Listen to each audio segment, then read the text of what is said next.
Ceci est une méditation vous permettant de prendre un temps de répit, un répit pour vous qui prenez soin d'une personne proche. Simplement être ici, conscient de votre corps, en contact avec la chaise ou le sol, et conscient aussi de votre esprit dans ce corps. Votre esprit qui se pose un moment. Ce temps d'arrêt permet de se transformer intérieurement en entraînant l'esprit afin d'éliminer peu à peu de vos vies ces pensées, ces émotions qui parfois sont une source de souffrance. Vous inspirez calmement avec la conscience de l'air qui passe par les narines, puis qui est rejeté par l'expiration.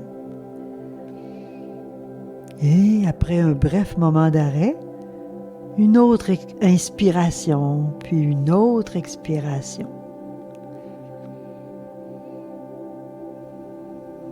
Vous demeurez attentif et alerte à chaque respiration.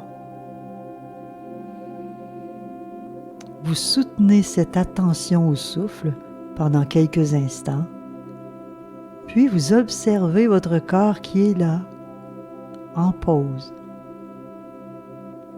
Comment se sent-il, ce corps, là, maintenant? Et votre esprit, lui, comment se sent-il en ce moment?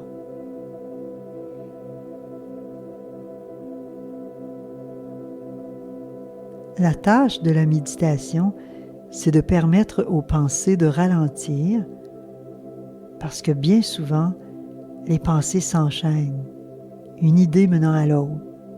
Et même une petite pensée peut devenir une véritable obsession. On ne peut empêcher les pensées de surgir, mais on peut ne pas les laisser envahir notre esprit. La méditation dresse le mental. Pour ça, soyez conscient en cet instant même de ce qui se passe dans votre esprit, sans contrôler ce qui se passe. Juste pratiquer l'attention à ce qui est, avec patience. De même, observez le mouvement entier de la respiration avec une attention claire et concentrée, sans chercher à la contrôler, à la régulariser ou à l'amplifier. Vous éprouvez un état de calme. L'agitation s'en va. En rompant un moment avec tous vos soucis et vos projets, vous avez confiance dans votre capacité de traiter tous vos problèmes plus tard, en utilisant l'énergie et la fraîcheur d'esprit que vous vous construisez pendant votre méditation. Votre méditation qui n'est plus ni moins qu'un procédé pour rééduquer le mental. En gérant mieux vos émotions, surtout celles qui vous perturbent, votre comportement sera davantage altruiste envers vous d'abord, puis envers vos proches. La souffrance n'est jamais un bien en soi, mais vous pouvez la mettre à profit pour apprendre d'elle et pour vous transformer, dans le sens que votre propre expérience de la souffrance, elle vous rend capable de comprendre ce que peut être la peine des proches et de faire naître en vous le souhait de les aider, comme vous le faites maintenant.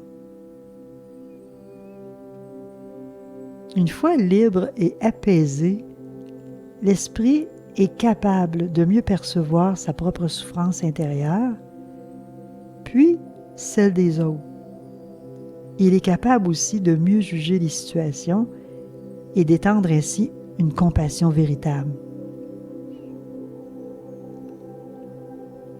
Qui n'est pas affligé ou même submergé parfois par des émotions perturbatrices qui semblent si puissantes.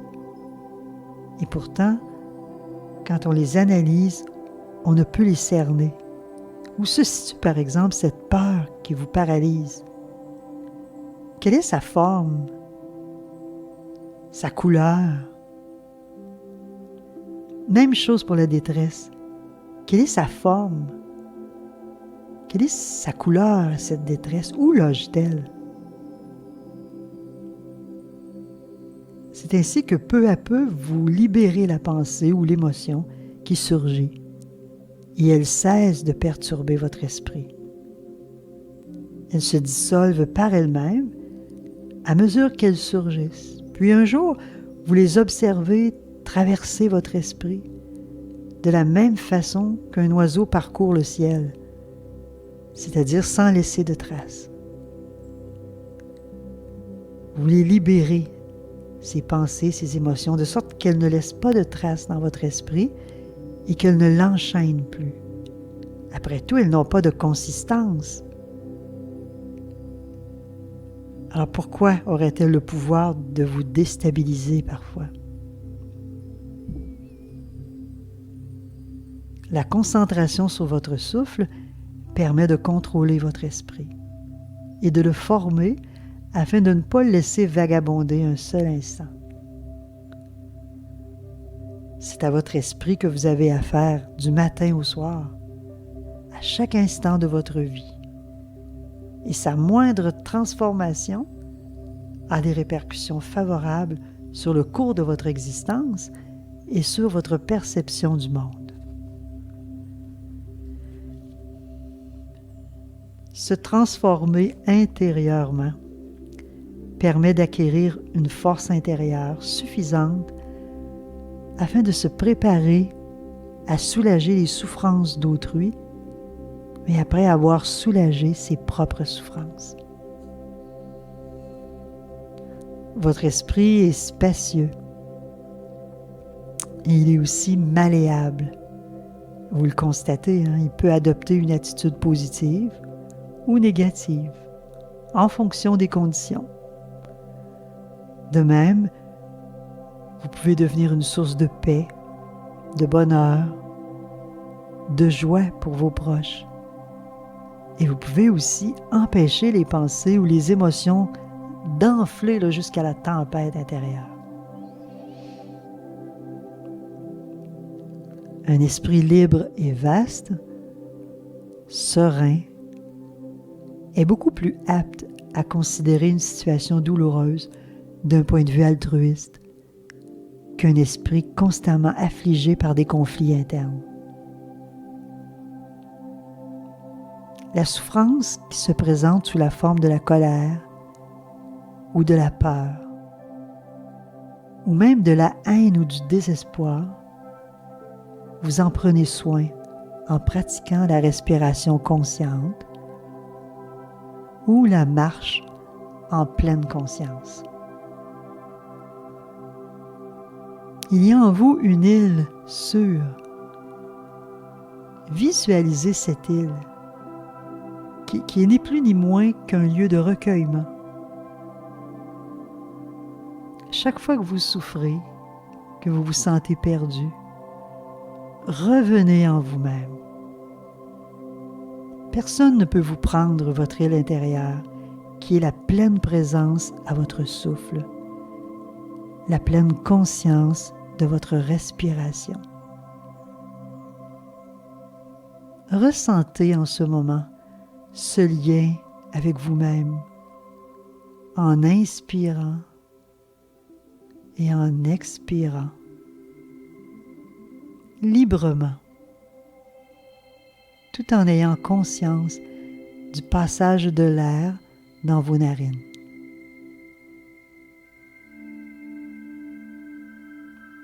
À partir du moment où vous prenez conscience que vous êtes pour vous-même la personne la plus proche et la plus précieuse sur Terre, et que vous intégrez profondément cette sensation-là d'être la plus proche et la plus précieuse, vous cessez de vous traiter en ennemi. Il se dissout en vous tout désir de vous nuire à vous-même ou de nuire aux autres. Voyez que vous êtes seul à vous connaître, dans le sens à avoir vécu votre enfance, votre adolescence et toutes vos années adultes, avec leurs joies et avec leurs peines. Voyez comment vous ne vous êtes jamais quitté. Vous vous connaissez assez profondément et c'est pour ça que vous êtes votre meilleur juge. Vous savez à quel point vous vous efforcez de travailler sur vous-même constamment. Il y a bien sûr de la souffrance dans ces moments de travail sur soi, mais il y a aussi de la paix, de la stabilité et de la liberté. Ces trois éléments de bonheur qui vous relient au moment présent. Imaginez que lorsque vous cultivez de la compassion et de la bonté envers vous-même, vous êtes la première personne qui en bénéficie et vous l'êtes à 100%. Vos proches peuvent aussi recevoir votre amour, votre compassion, votre joie, en même temps que vous ne perdez rien dans ce partage. C'est une grande force positive que de donner sans s'appauvrir.